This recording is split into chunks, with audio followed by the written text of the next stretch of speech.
All right, we are live and on air. Welcome everybody to another episode of Justice Speaks. We're so glad that you decided to join us this evening, and we pray that the conversation that we have tonight will inspire you to make a difference in the area that you are planted in. And so, as you know, we have our same usual suspects. Some of us have our banner beneath us, and some of us don't.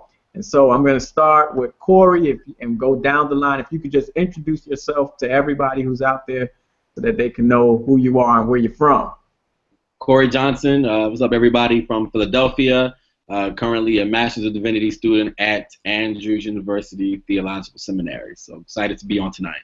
All right. Next we have none other than the man himself, Jason Hines. Just give us a little background of who you are. You are the newest addition to our panel, so I want to hear from you. Sure. Good evening, everyone. My name is Jason Hines. I am currently based out of Apopka, Florida, teaching at Adventist University of Sciences. But my main interest is in religious liberty. Just finished up my PhD from Baylor in Religion, Politics, and Society, and it's good to be here with you guys tonight. Nice. Pastor Celebrity himself, none other than, who are you, Pastor Michael Kelly? I thought you were talking about yourself, bro. Michael Kelly, just coming in from Riverside, California. Honored to be here. I'm ready to get going. I think this is one of the most relevant topics we've had on the show. All of them are relevant, but this one is just bananas, so I'm just excited about it. Nice. And the rose amongst the thorns. Hey everybody, Rebecca Davis here from Atlanta, Georgia. I feel like Pastor Kelly. It's a good topic today. All right. And Pastor Reginald, can you just tell us who you are, where you're from? My name is Reginald Guerrier. I pastor in Mount Vernon, that's near the Bronx, New York. And I'm from New York, partially grew up in Florida, and ultimately I found my way back to New York where I pastor. All right, cool. All right, formalities have already been done. I am your host, Jamie Kaulasar, and we are starting the beginning our conversation in Justice Speaks. So let's talk about this topic, how to get our voice heard. How do we use our voice? I've noticed oftentimes we are quick and adamant when it comes to speaking up and speaking out against issues that are facing the church, and I mean the church inside of the church. When it comes to topics that are, outside of the church, we're basically very, very quiet.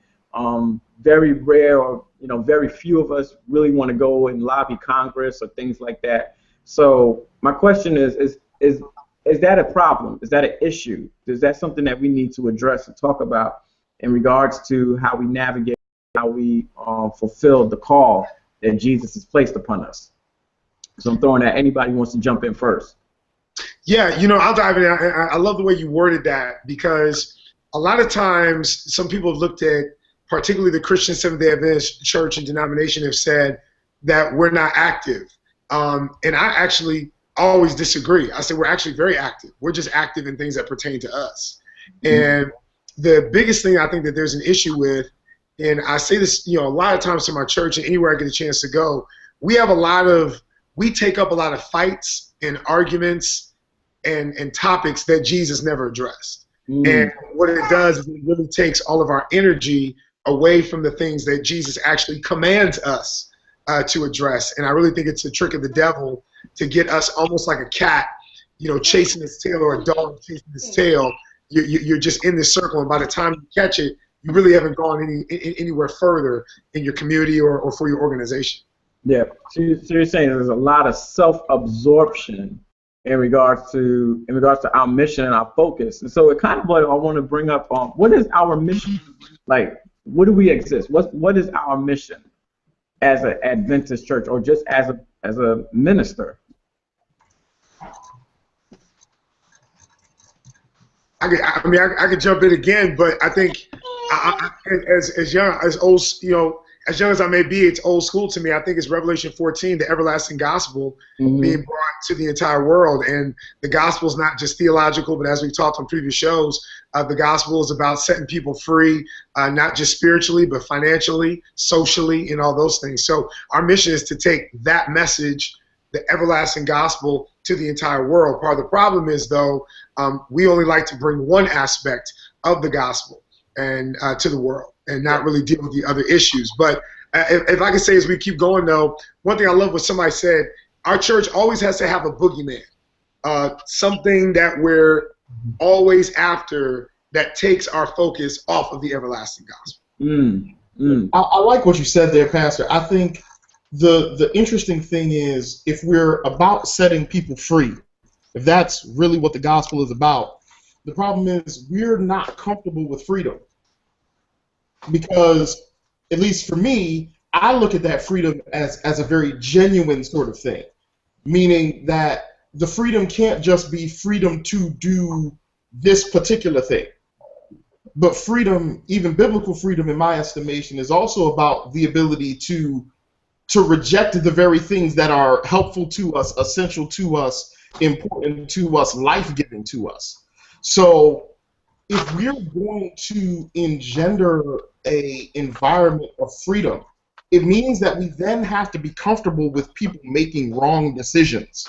And that's something that's very uncomfortable for, I think, Christians in general, and maybe Adventists in particular, though I can only speak to Adventism, right? It's the thing that I know intimately. Right. But we have to get comfortable with people saying, yes, this is freedom, this is what it is. I'm going to go this opposite way with it, the way that we don't think is right, the way that makes us uncomfortable. And then we have to be willing to still love those people, still reach out to those people, still show the love of Christ to those people, even though they're making decisions that we wouldn't make if we were in their same space. Yeah, I'm getting this feeling that our mission, it feels like to me, our mission is more of we need to defend the church. It's like, we'll wake up to defend the church. It's like if somebody does something that's outside of, as a matter of fact, let me go right there.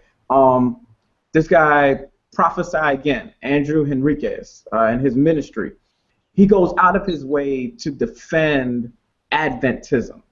So he'll look at what others are doing, and he'll base a lot of his messages or a lot of things that he does on defending, or it's like he's some drum major for Adventism and he feels like he has to defend it. And I find that that's the same thing with our church, that if it's like we only feel like there's an attack when it's on our belief system or on our members or whatever the structure that we have. And it feels like we have just become so encapsulated with defending the church and not defending the defenseless. Does anybody else feel like that? Do you observe that? Yeah, I do. I think that institutions inherently have to defend themselves to some degree in order to survive. Organizations, we know, have to. You have to have a hard line on something. You have to have a model on something. I think the problem is that a church's job, as Michael Kelly said, is to give freedom to people. It's people-driven. It's people-heavy. It's serving people. And so you're stuck with the choice as a church, whether you're going to defend the organization and defend policies, or are you going to defend people? And the choice, and it's a hard choice that I think as a church that we have made, I think as Jason is making clear, is that we'd like to defend the policy and defend the structure and defend the organization at the expense of people. And so I think that's what causes for insulated conversations, because our insulated conversations and our internal conversations are all about defending policy. So then, at the expense of offering grace and freedom and liberation to people. So then, and it kind of goes back to the question I was asking before, and I'm going to let you speak, Kelly. What is our mission? Is our mission driven to defend the church or to defend the defenseless? Because I find that if we know what our mission is, then we'll be engaged in making sure that we deal with those types of things. Kelly, you want to say something? Yeah, and just three things real quick, and I think you bring up two excellent points. The first, though, is we got to stop saying the church. The church is people. Mm-hmm. So we got to talk about the institution. So for us to say defend the church, we'll say technically according to Christ, the Greek word there, laos, the church, people. That's what we're really after, is people, not the building, not the institution. There's a difference in my mind between the church and the institution. What I think a lot of our people do is they just want to uphold the institution at the at the expense of people. But I just want that language to be clear. But Jamie, you also said something else, that there is these preachers out there that defend Adventism. Well, here's my problem. What they're defending against, I will also call thoroughly Adventist. So when people look at me, and they will come to Rubidoux, and they might see that we do things differently and experience that, they'll question Adventism. And my thing to these other pastors is what you're trying to call as rightfully Adventist, or say you're more Adventist than me. I'm thoroughly insulted by that, because I consider myself a die-in-the-wool Christian Seventh-day Adventist. And then I think the third thing, that I don't mind us having to defend the institution, because obviously we want to have a healthy institution so that we can fulfill the mission. What I don't see is when the institution has some issues, we will raise hell. We will go all out. We will lose our minds. We will protest. We will write to the conference. We'll go running down to the conference. We can't wait to get to GC on some of these issues. But let black boys be getting killed in the streets. Let there be homeless right around the communities, and the same vigor and the same Facebook posts and the same kind of excitement you never get a chance to see. And that actually, I'm going to be bold and say, is not just wrong, it's actually sinful. I think it's actually a sin to do those kinds of things. Wow. It's a sinful mission. Yeah. I'm with you. Rebecca, Gary, you guys have any comments that you want to share in regards to, we hit the hammer on the nail? I think you're hitting it on the head. I'm sorry. Go ahead, Reggie. Yeah, sure. I think one of the greatest tragedies in this, and I agree with everything that's been said thus far, is that we have the makeup as Adventists, as a denomination. We inherently are taught to stand up for truth. And I put that in quotations. Truths, big truths that are subtle, or that may seem subtle to, or outlying truths to the general population, such as the Sabbath. Being that we have the tools, the inherent passion, the knowledge, and the faith to stand for a truth like the Sabbath, you would think that we would be able to translate that into standing up for other truths, truths about social justice, truths about some of the other things that Christ talked about in the New Testament, which he often connected with the Sabbath truth. When his disciples, for example, were being molested, or I should say, were being criticized for eating on the Sabbath, and so on and so forth. So I think it's a shame that we inherently claim, at least, to be in a denomination that stands up for big truths, that we sometimes limit what truth is, or what truths are worthy to stand up for. Good point. That we limit and we decide what truths we want to back and what truths we don't want to support, which kind of brings me to my next question. Being a truth sayer, truth speaker, obviously you're going to face some opposition, and that's one of the most difficult things to do when you have to stand up on a platform by yourself and proclaim truth. And Pastor Davis wrote a riveting piece about naysayers and about standing up and ignoring them. And I thought it was a great article. I love the article because oftentimes naysayers kind of make us want to mute our voice. And Jason, you were bringing up the point as well as about, how far are we willing to go? What sacrifice are we willing to make? And, for other people's freedom.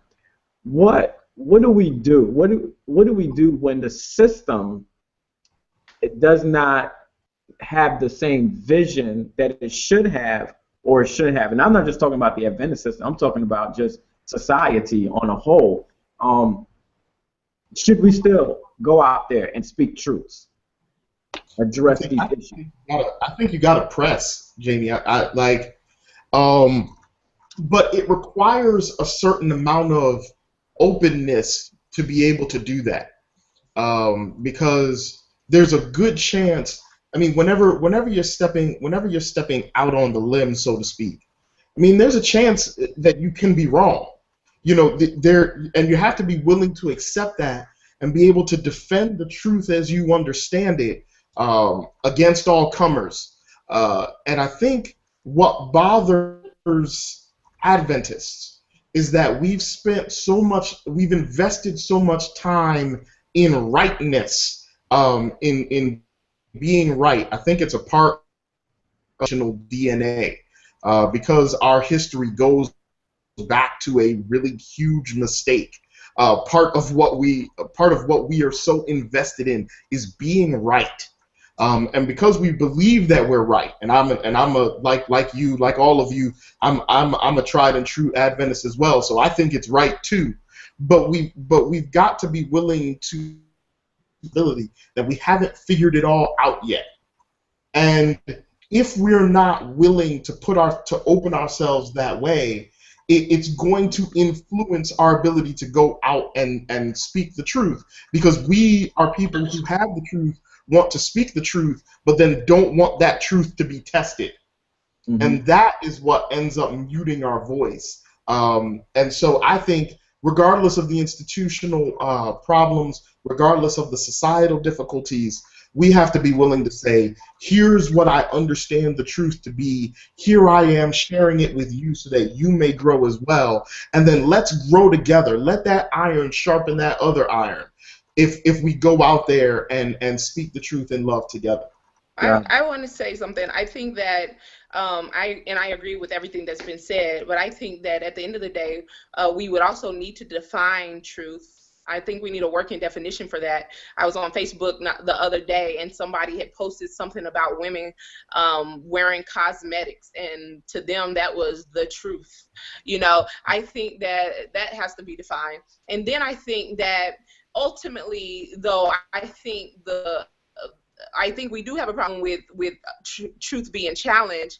But in addition to that, I think also we have a problem. Sometimes I don't feel like the issue is truth per se. Sometimes it is the truth and how it's conveyed or expressed through methodology. And so our truth has become directly tied to the methodology also. And so when you try to divorce the two, I think, and when you try new methods and different things, I think there can be an attack in that way also. But I think I think also sometimes it just boils down to methodology, but they try to make, a certain way that we've always done things and this, that, and other, I think they make that truth too. So it's not just that the gospel's truth, but also the way we've always done it is truth. That makes sense. But when it comes to even this idea of truth, and we're talking about how to, of course, use our voice, we don't got to define truth. The Bible did that. John 14, I am the way, the truth, and the life. So the truth is not an abstract thought nor a theological idea. The truth is a person who is fully God and fully man in the work and person of Jesus Christ. And so what I think is amazing. I agree, by the way. Yeah, if we're talking about using our voice and speaking the truth, then the thing that we have to do is look at how the truth spoke and used his voice and what he did. And he spent most of his time, if we want to just keep it real, can we keep it real? Yeah. He spent most of his time not defending the institution, because it was the institution which was trying to hinder him from using the voice to reach the people who he was always saying he was sent here to reach. The lost sheep of Israel, the poor, the downcast, the brokenhearted. So for us to even think that defending institutions and trying to stand up for right while people on the sidelines are falling by the wayside and we're not using our voice in those areas is a gross misrepresentation of us to even claim to be followers of Jesus Christ as a whole.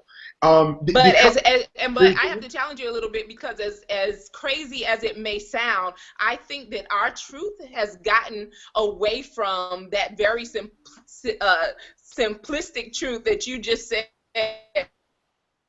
that it's really just Jesus working definition. We still need one because we've gotten so far away from that. Yeah. I'd like I want to jump in, and the whole thing about the truth and what Kelly said was so powerful about Jesus and the institution, and why I keep going back to mission is because what I understand the mission is, and Jesus being the truth, his inaugural speech, when he first steps on the scene and proclaims the message, he says, "The Spirit of the Lord is upon me to preach the gospel to the poor, heal the brokenhearted, preach deliverance to the captives, and recovering sight to the blind, and to set at liberty them that are bruised." That's social justice in itself. As a matter of fact, when you read that text, he was kicked out of the institution for preaching that message. And so I think that is the mission. I am the way, the truth, and the life. Jesus is the one that liberates and frees people and breaks the chains off of them. And so I think I agree with you too, Rebecca, that our truth has become an insular truth, wherein we believe that, and we've even missed the redemption justice part of the Sabbath.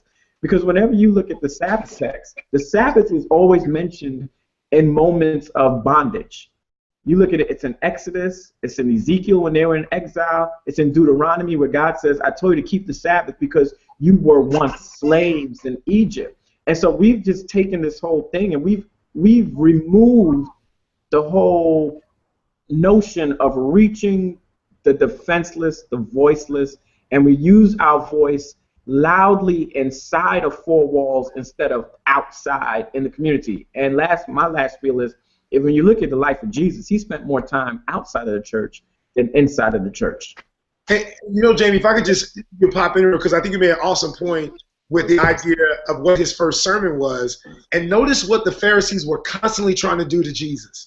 They were constantly trying to get him to have institutional arguments. Mm-hmm. What's going to happen when... No, that's deep. That's good, sir. In heaven, will you be marriage and given in marriage in heaven? What say you about this with the law and with this with these folks? And Jesus is always trying to say, y'all, let's not even talk about that. Let's deal with these issues of That's these. That's good, sir.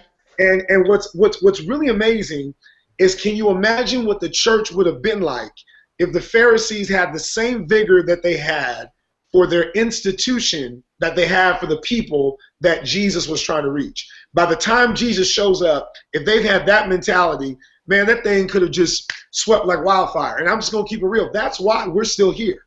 That's exactly why E.E. Cleveland, Bradford, Brooks, all those guys, and we've been preaching for years, Jesus coming, because he's waiting for us to get this fact down. He's waiting for us to get this. So, oh, wow, that's good. That was good. So, go ahead, Corey. I also don't think that the institution, we're talking about this as being a resource for pastors and leaders and clergy. I also don't think, I'm talking about the institution, but the institution does not write our sermons on Sabbath morning. Mm. That's an independent activity. And when we talk about using your voice, I know we like to say you have to get out of the church, but the pulpit is a powerful tool.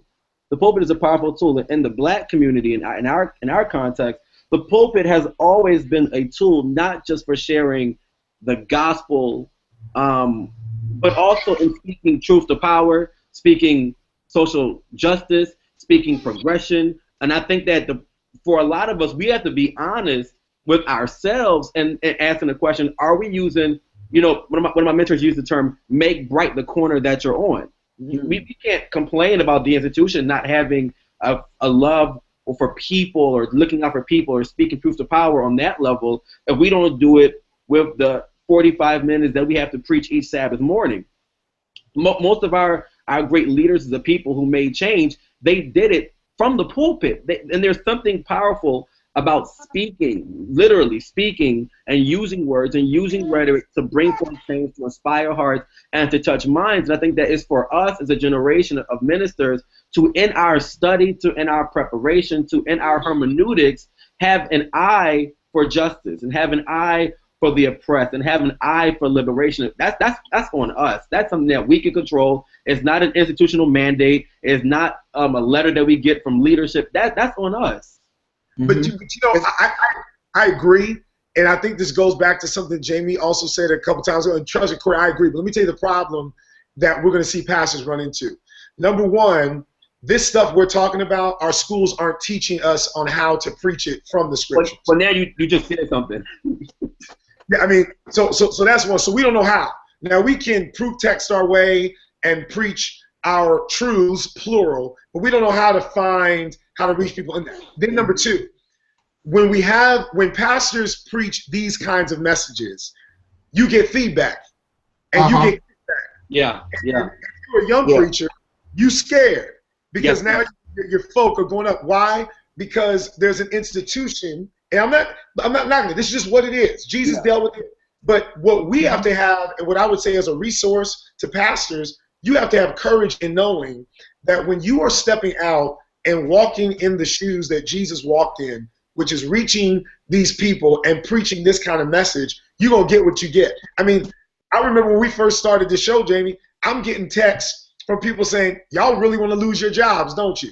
Now, why on earth would my job even be threatened by us talking about justice for people? But that's just mentality. So I agree, the pulpit is a tool, and I think one of the greatest resources is you got to have courage and not be afraid to step out there and say those things. Jamie, I think you just preached. But I don't know. I have to push that a little bit because I don't think it's just us speaking about it. I think when you start saying, okay, we're going to, I'm sorry, I have interference. But I was saying that when you start saying on Sabbath, we're going to go out and feed, or we're going to go out and do this, that's where you start to be challenged. So it's not just you up front preaching, okay, I think we should. I agree with that. But when you start thinking methodology, now how am I going to put this in action? I think that's where people start really challenging you. Like, that's not keeping the Sabbath. Yeah. Y'all going out, y'all breaking the Sabbath. It's a holistic problem because it's a generation of thinkers that have an slaves obey your master theology. And so when you come with a prophetic message, because that's the funny thing too, that we only think prophetic message is Daniel and Revelation. Right. That's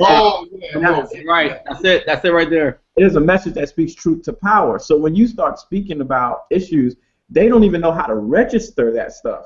And so they're just like sitting there. Some folks get it. Some folks look at you like, look, man, you know what they say? They say, we don't need all that social gospel inside of the house of God. And that's why Kelly is right when he talks about education. Because we have members who were taught and were believed and were made to believe that this stuff is disconnected from the gospel. It depends. Like I've always said, it depends on whose theology you're allowing it to.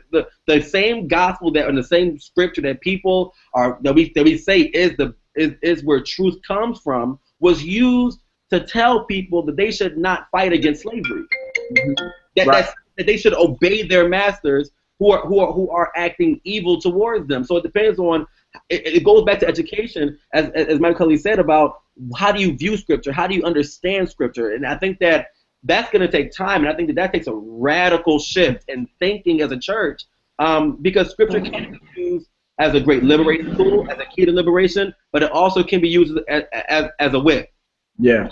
We have to. But Corey, then isn't that then again with us who have that knowledge and having someone, I don't remember who mentioned courage, but having the courage to be that agent of change for our members. I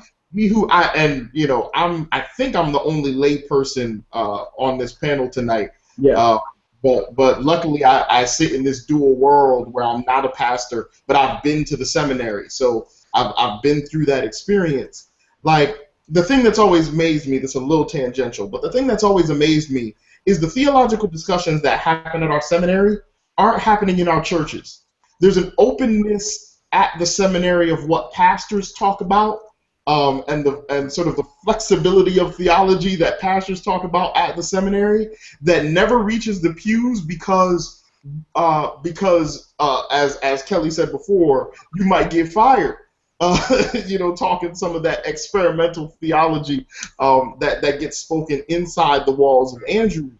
So those of us who have the knowledge, once again, it's on us to a certain extent to help to educate our members. Yep. And that's a lot of pressure, and it's a pressure that's on me too, even as a person who's sitting in the pews who doesn't always have the pulpit every Sabbath morning, though I have it on occasion. But I think part of it is on us, whether we're in the pews, whether we're in the pulpit, to be sort of the beginning of that change in terms of opening people's minds to the breadth of understanding of the gospel that Corey's talking about.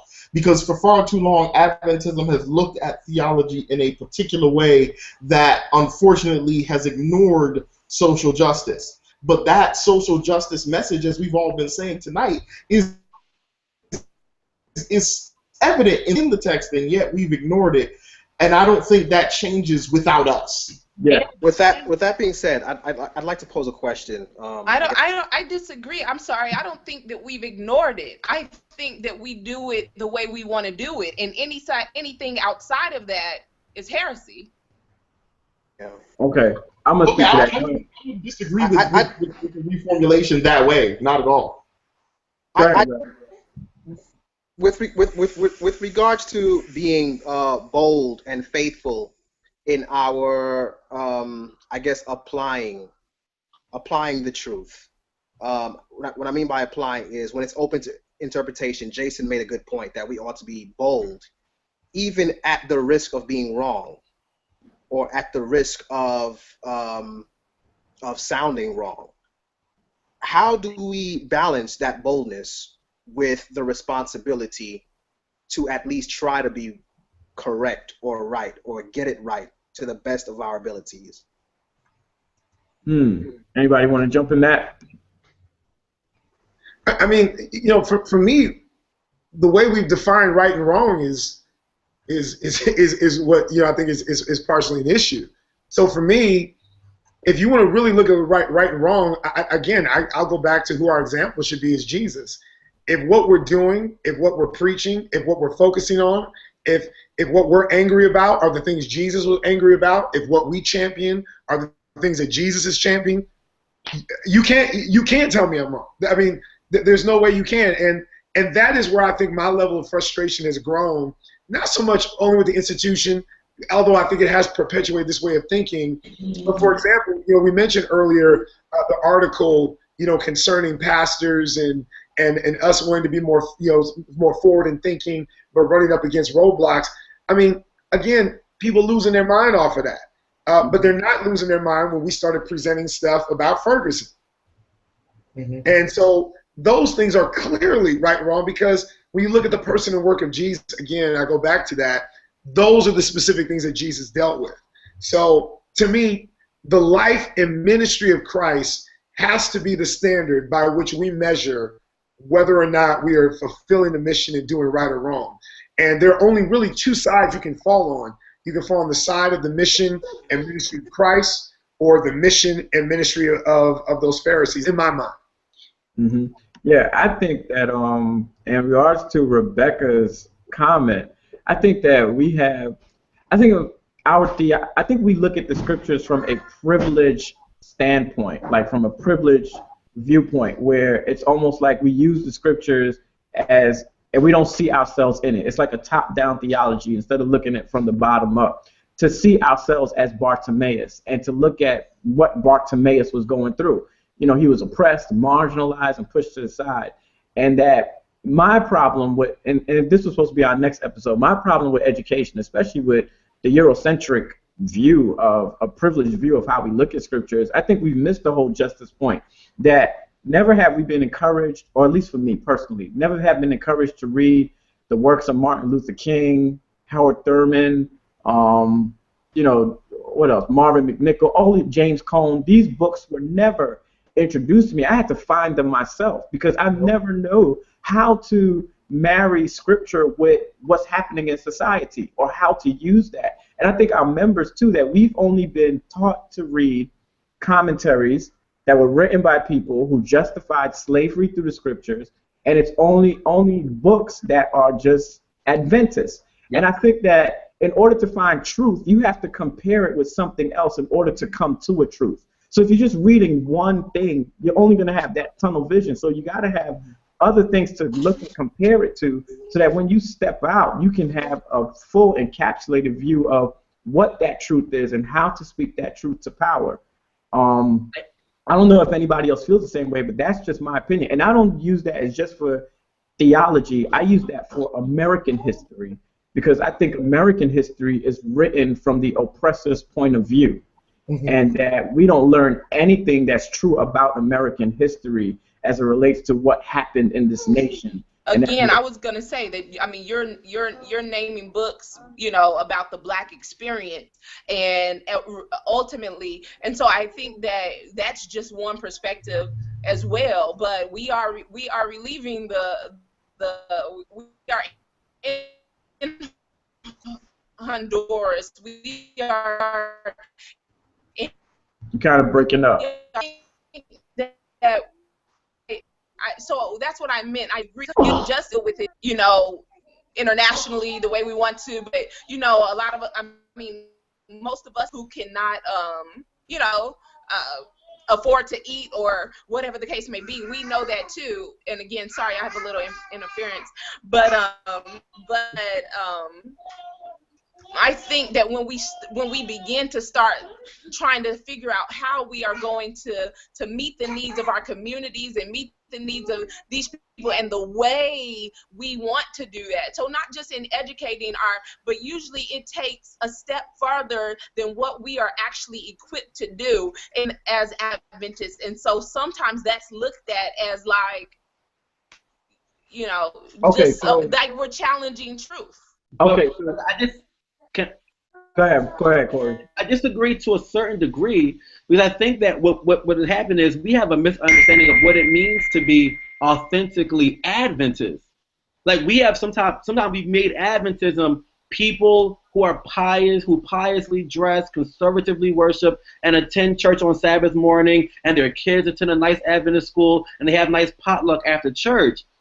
And then they go to maybe an academy and then Oakwood and they get a nice job and then they become pious church members who conservatively and that's not what we are. I think if you look at the DNA of our church, we are a socially conscious church.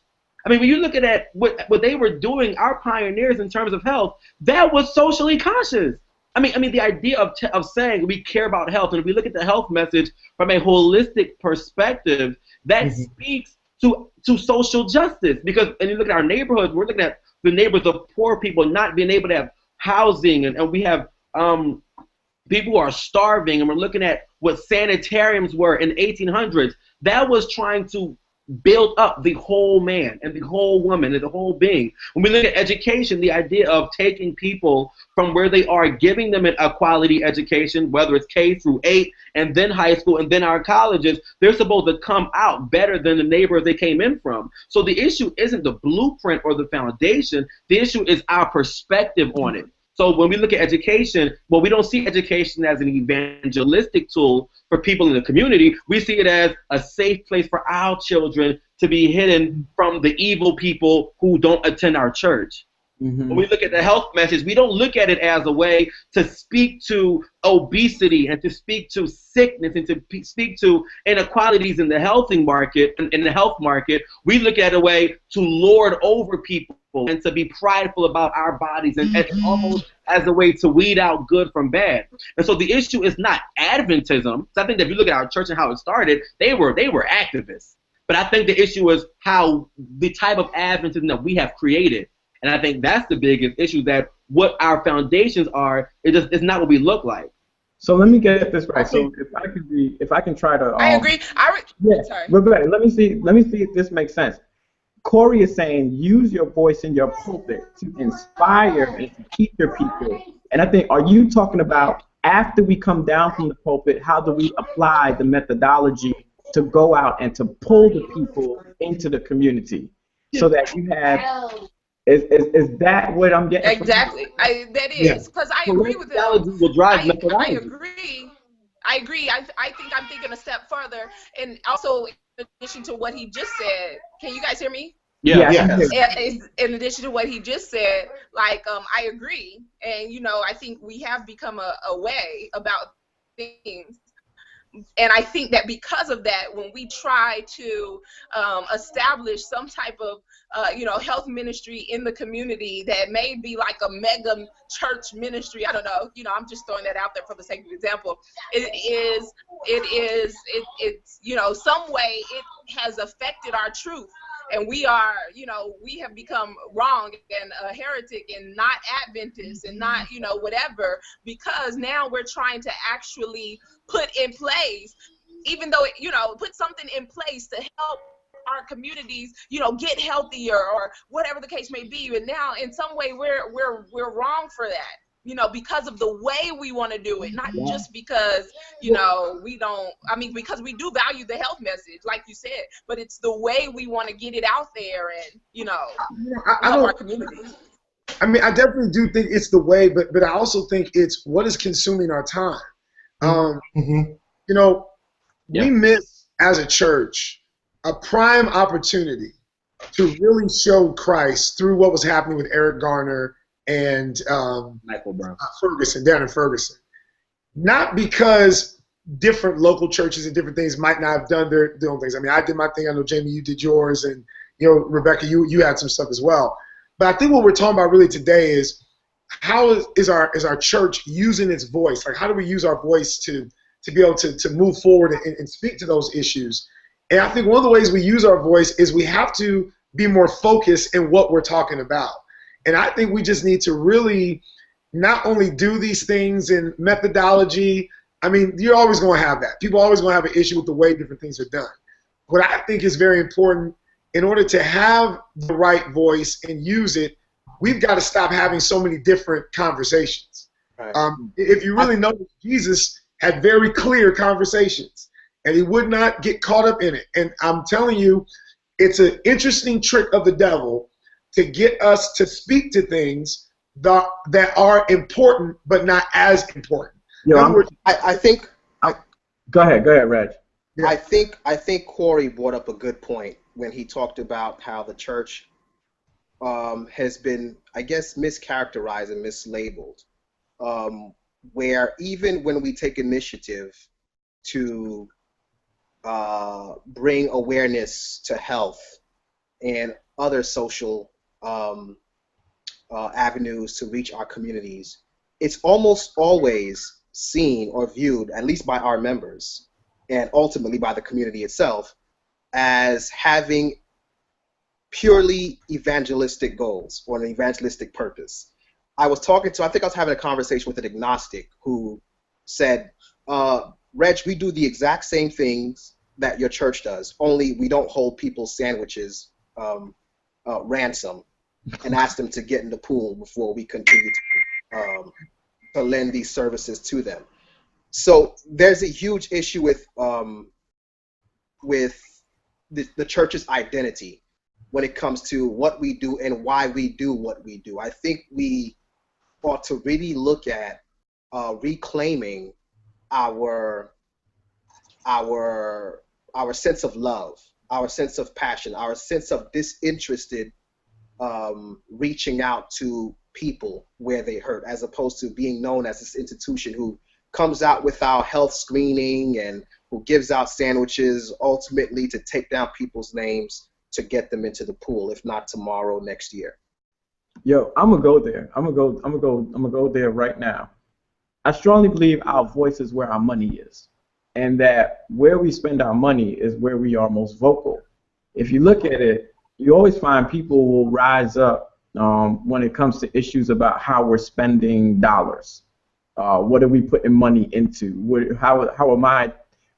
my tithe dollar doing? And so I think that's another part of the voice is the dollar. Like if we really were strong about, in my opinion, if we were strong about human trafficking, that's big down here in Texas, California, we would pull some money out of our budgets, the boards and whoever it may be, and say, look, let's pump some money here so that we can build a system that can halt human trafficking. I've always found, and I find it quite strange, that most times when we have business meetings or things of that nature, it's about money. Somebody disagrees about where money is going, or you know, when somebody's ready to get this fellowship. But when you have a business meeting about, say, look, Ruby is about to open up a facility to house girls that have been trafficked. We want to take $1 million away. We want to take an average of $300 away from every budget so that we can open this building. Voices are going to be heard, you know. And so I think the mission has been thwarted into thinking that our mission is so insular that we should use our money instead to build bigger and better churches for ourselves to worship in. Yep. I want to pull back a little bit, Jamie, because I think this is the problem of every movement, right? This is the problem of every movement. There is the zeal that gets you to the top of the hill, and then you spend your time defending the hill.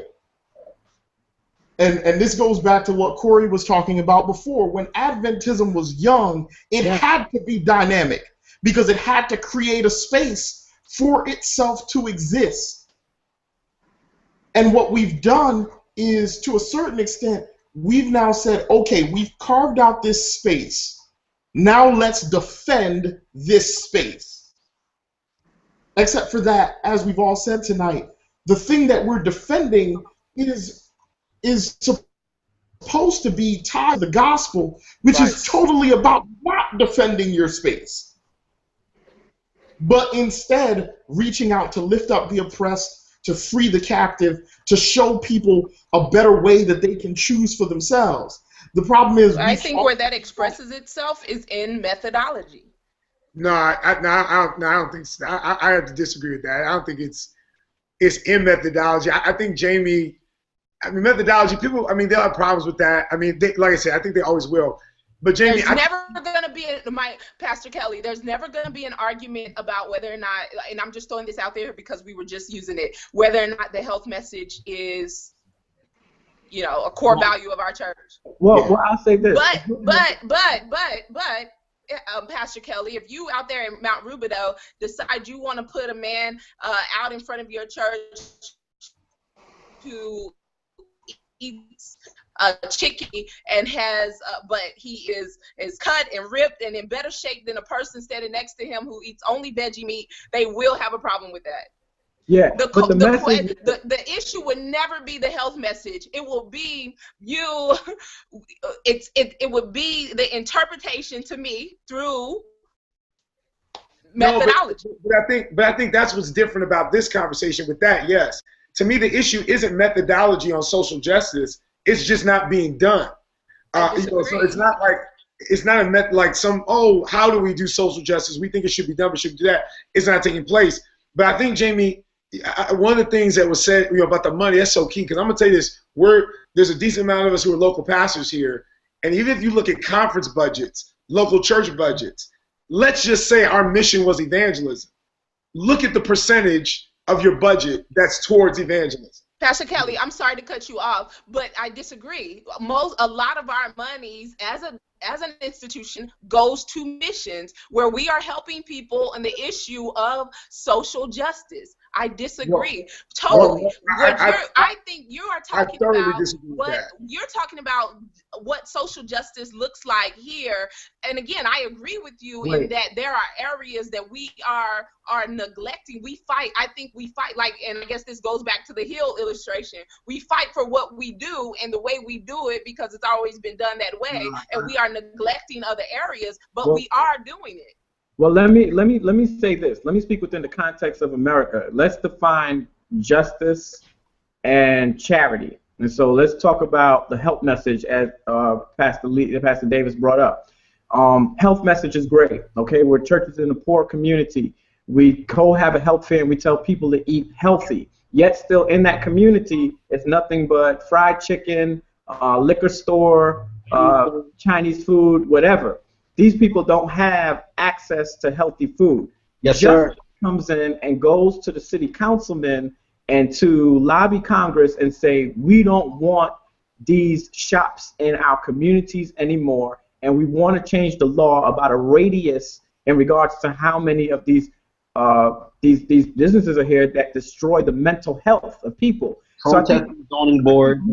sometimes we kind of mistake feeding people and doing health fairs as justice. That's not justice. That's charity, in my opinion, because we can feed people sandwiches, but at the end of the day, when we lock our church and we pull them sandwiches back, they're going right back down to McDonald's, again, a Big Mac and fries, and it's going to destroy them physically and mentally. So when we talk about how our money is our money being used in the areas of lobbying Congress, city councilmen, and do we have that context in America, or is that money being used overseas where we have a big justice representation for, children in Thailand or children in Mexico? I agree, but you can't just flat out say as an institution we don't do it. Gotcha. So, and that's what's been said. That's what's being said, and I would disagree with that.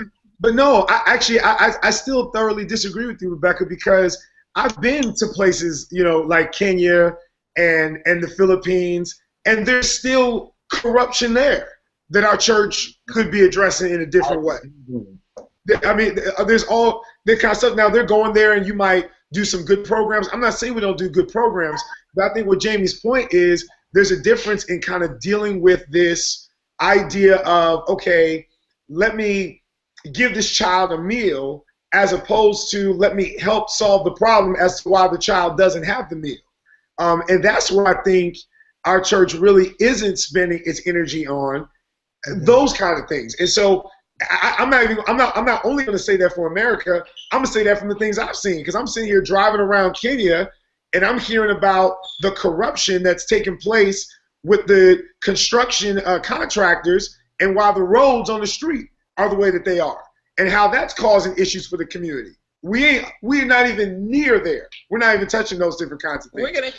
We're gonna have to agree to disagree on that, because I think Jesus says the poor you will always have with you. Like, it's not just an easy fix. So even though we do things, we do things over there, and I think let's give our institution credit for that. And I do. I give them credit. I give us, credit for that. But I think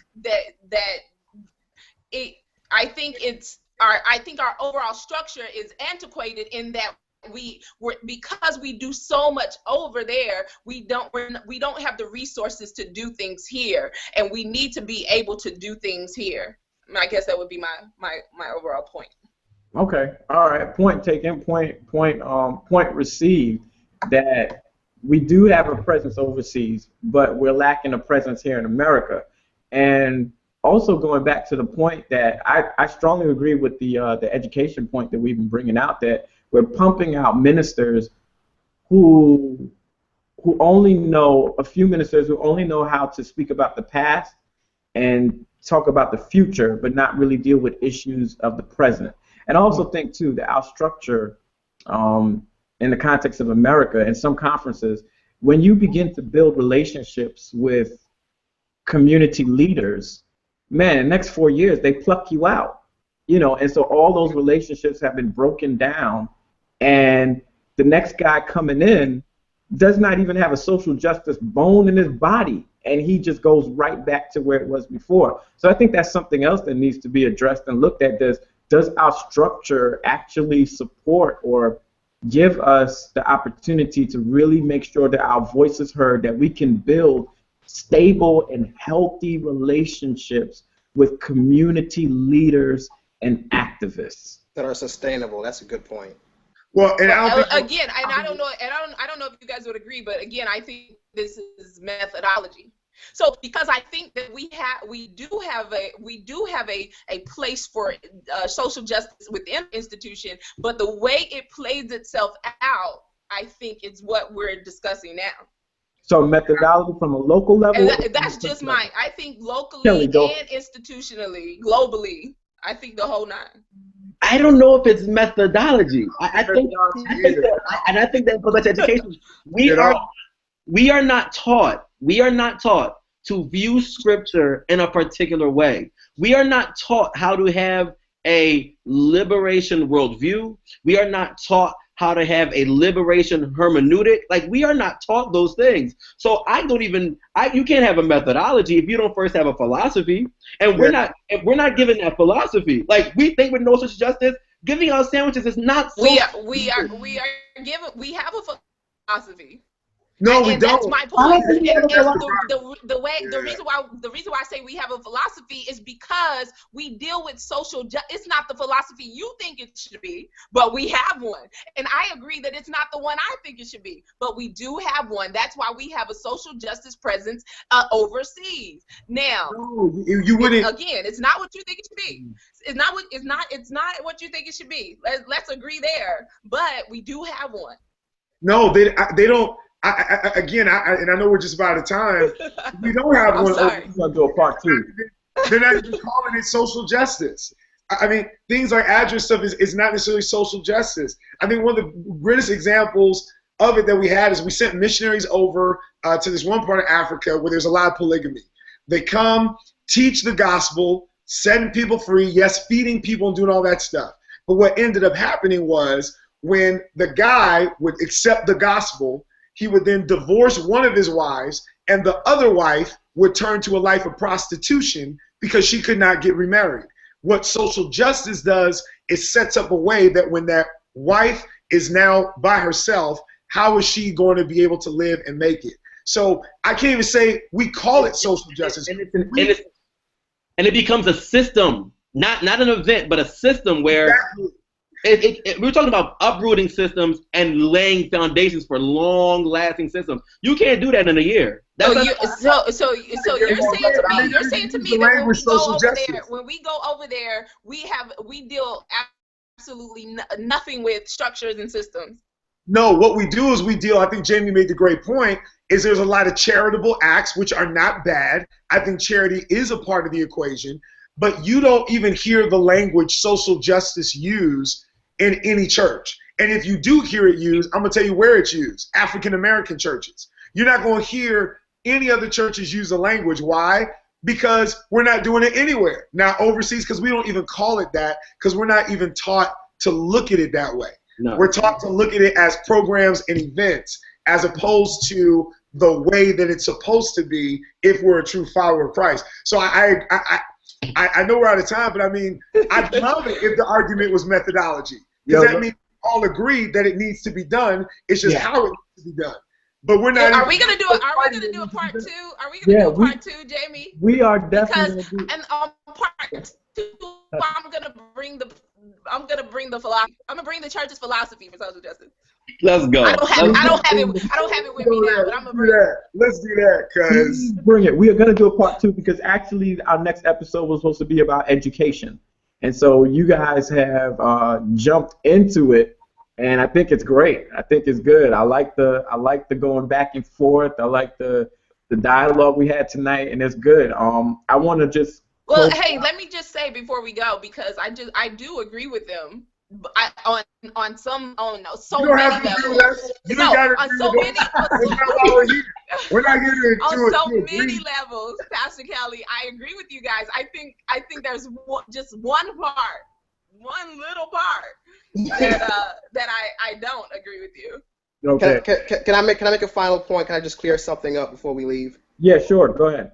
And that is, I absolutely believe that evangelism is central to our mission and to our message.